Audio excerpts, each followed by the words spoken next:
Hey Kevin, I wanted to make a quick video to show you all the operation on your rifle before I send it out. Just did a trigger job on it, measuring 3.5 pounds.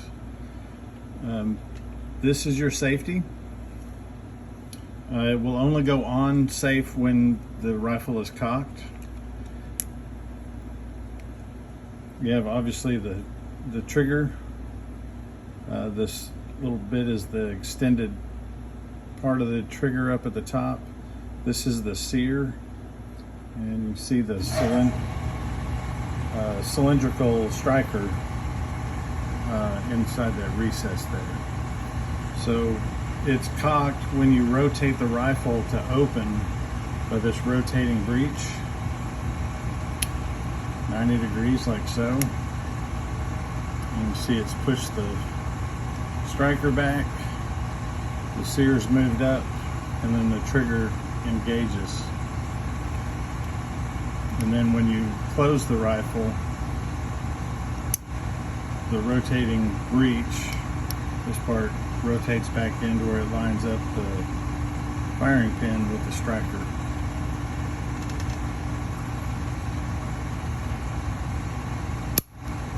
And that's how it's fired.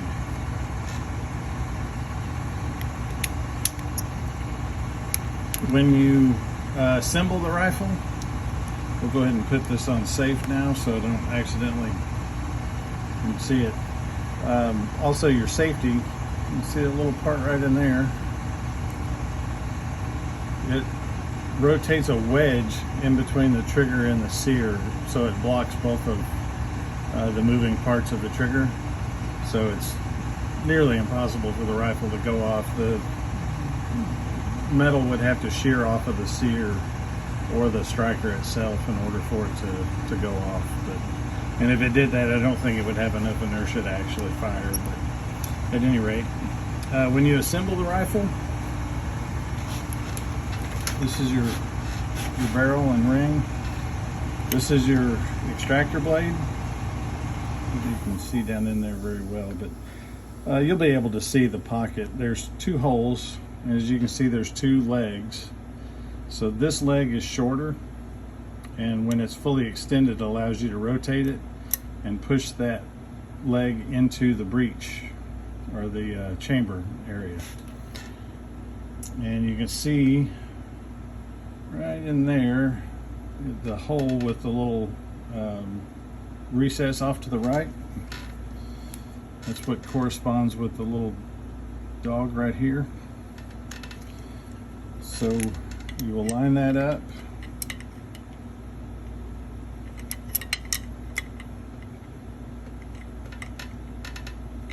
Well, it's hard to see and look at the phone at the same time. Line that up to where the little dog goes in there. And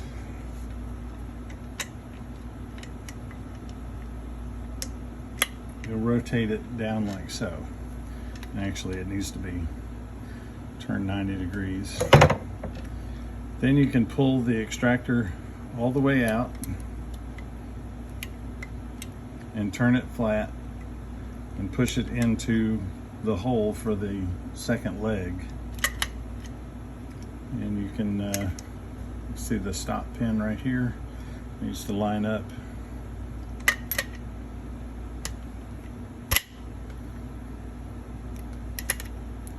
And there it's locked in battery. 90 degrees, pull and fold open. And to take it apart, you pull the extractor all the way out, rotate it, push it back in, straighten out the action in line with the barrel, push it together, turn it 90 degrees where the trigger's facing up, and it'll come apart.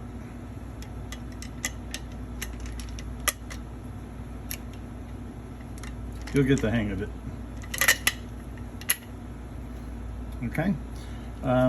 Unfortunately, when it has the trigger guard on and it rotates all the way to where you can disassemble it, the scope has to come off.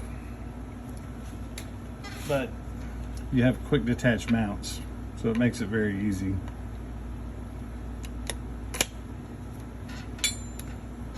and there's your scope on.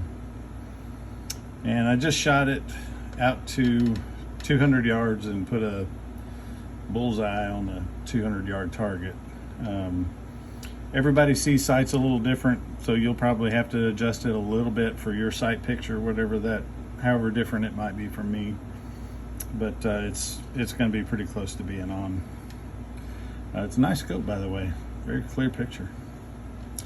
All right, I will have it shipped out tomorrow, and look forward to hearing what you think of it. All right, I'm going to put it back together now. Thanks. Bye-bye.